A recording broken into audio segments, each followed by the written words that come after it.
What's going on, guys? Welcome back to the channel. I'm out here in the shop picking up, cleaning up after this last job I did, and I was picking up my tow hook here and the pin.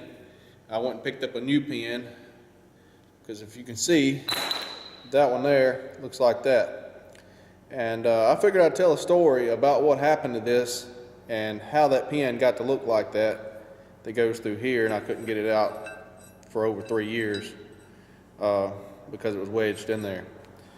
This is a 3/4 inch pin that goes in this tow hook, so this is not like a 5/8 on a receiver hitch. This is a 3/4 inch pin, like a tractor lynch pin, which is what I got right here to replace it with. As you can see, that's the only one I had. It's a little bit longer, but that won't matter. But anyway, what happened was, right here where I'm standing at, about three and a half years ago probably, I had the dirt work done for this shop right here, and I backed my trailer in here one night. It was empty, so I didn't think anything about it. It had been raining a lot, and there's a bunch of clay dirt in this, and like I say, empty trailer. I didn't think much about it, backed it up. It sunk in the ground just a little bit, you know, about this much. Didn't think much about it. The clay formed a suction around the trailer tires. It got up in between the duals and formed a suction. So when I went ready to pull back forward, couldn't go anywhere. Well, the ground being soft, even where the truck was sitting, after spinning and trying to rock it back and forth 2 or 3 times, then the truck set down. The truck wheels were in the mud that deep. And so like I say, the truck was empty. So that truck weighs 32,000 pounds empty. And so I got out my tow hook and hooked it on there, and I hooked it to my pickup. I didn't have anybody here to help me. I figured I could hook my winch on my pickup. There's a tree up there, and I hooked to, and I got on my pickup, and I was trying to use the winch and my pickup, and just had the 18-wheeler in neutral. I was trying to pull it that way, sitting in my truck, trying to drive forward in the truck and using the winch too, because you get more power that way. And so that was probably, I don't know, it was a 12,000 pound winch plus whatever the pickup was pulling, maybe 5,000 pounds on that dirt, wet mud or something. I don't know. It's a 8,000 pound truck, 3/4 ton 4-wheel drive diesel. So I had that. I was pulling it. I wound up, I broke the winch. I got the winch unhooked and everything. So I went and got a snatch block, and I'm going to show you that down here on the floor in the situation, what I had rigged up here. I'm going to take you off the tripod. This is the snatch block that I got, and I got the tape measure there for size comparison. This is not a Tractor Supply $20 snatch block by any means. You can see it's about almost 20 inches long from one end to the other. So I went and picked this up. This is rated at 8 tons, but it's crane rated. And as you can see, you could use up to a 3/4 inch cable. And on crane rated stuff, it is a 5-to-1 safety factor. So instead of 8 tons, you'd multiply that times 5, which would be 80,000 pounds is the braking strength of that. So 40 tons. Would be 5 times that. So anyway, I went and got that, and then I put this on the front of my 18-wheeler. Hook this in there like that. It will go in there. It's just got that little safety clip, but I hooked that in there like that. I put the pin in there just like that. Okay, and I got a 1/2 inch wire cable, which the braking strength on a 1/2 inch wire cable that I had was about 25 to 26,000 pounds. And the working load on them is a lot less. It's about, I don't know, they're not safety rated like these crane blocks are. But anyway, I run over here to a tree. There's a tree, say right here. So I tied my cable off to the tree. I come back over here, run it through here on the front of the truck like this. I come over here and dead-ended my wire rope. I went and got another snatch block from my dad's house. He's got another crane block. It's not quite like that, but it's similar. It's one size smaller, I believe. I went and got another piece of cable. I come back over here to the same tree, tied off around it, come over here with the cable, went through this snatch block, hooked this snatch block onto the cable to that snatch block, hooked the other end of the cable over here to my pickup. So that gives me a 4-to-1 pull ratio. Using the snatch blocks, 2 snatch blocks tied off like that, one hooked on the cable that goes to the other and tied to my pickup. That gave me a 4-to-1 ratio. Now I still didn't have anybody to drive the 18-wheeler or drive my pickup. I was doing this by myself and was trying to get it out. And so I had all this rigged up and everything, and this was, like I said, this was before I was doing any YouTube videos. This would probably made a pretty good video, the stuff I tore up. Still couldn't pull it out. I could rock it with a 4-to-1 ratio, but I couldn't pull it out. And I done got pretty aggravated, and you got a mechanical advantage, and you've got all that wire rope.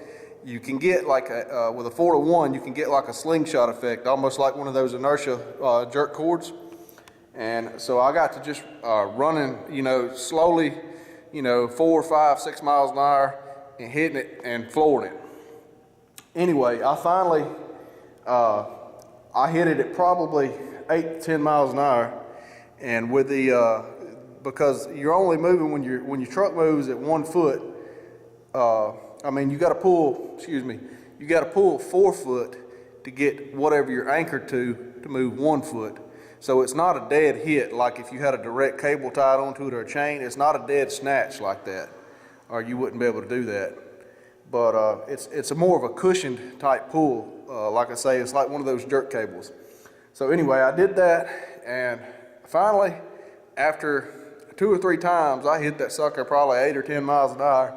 I had it on the floor, locked in low range, and it sucked that truck up, that 18-wheeler, up out of this hole that it was sucked down in, and broke the suction, and that's what bent that pin right there. It was an 8,000-pound pickup with 2 snatch blocks hooked to it. And after that, I could not get that pin out. And even after I got the pin out, I wound up, I broke one of the cables that I had. It didn't break in the center, it broke at the end. It had a little damage spot right there at the end where it went through, and that cable broke and went through and busted out the windshield in the 18-wheeler. So I had to go get a new windshield, cost me a couple $100. But I did get it unstuck, obviously, and it took me several hours to do this by myself. But that's how that pin got bent, and I was never able to get that pin back out of there until I just did this hood job here and had the bumper and everything off and was able to get this pin out, which is good because I've been wanting to take that thing out and get a new pin and put in it. But you can put out a tremendous amount of force with some snatch blocks if you know how to rig it up. And that's not the safest thing to be doing, snatching like that, because if something would have broke, there's no telling if this tow hook if that pin would have broke and would have come out, there's no telling where that would have went. No telling whatsoever. But I was just trying to do what I was trying to do to get the job done, and I got the job done with what I had to work with.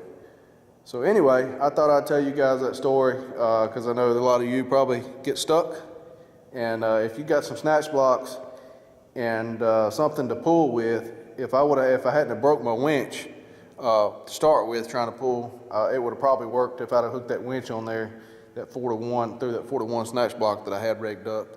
Would have probably worked really well. But be sure you got some good snatch blocks, something. You probably don't need anything quite that big right there to pull on a pickup or something you'd have stuck, but when you got something big stuck, you need something big to work with. And so that's what I went and got, and I'd like to have another one just in case a similar scenario happens again.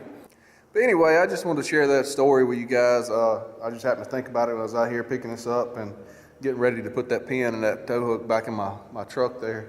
I don't know what that tow hook is rated for as far as to be pulling on like that. Probably nowhere near the force. And also, if there's any engineers out there that could calculate, that would be awesome. You could leave that in the comments of what it takes to shear that pin like that.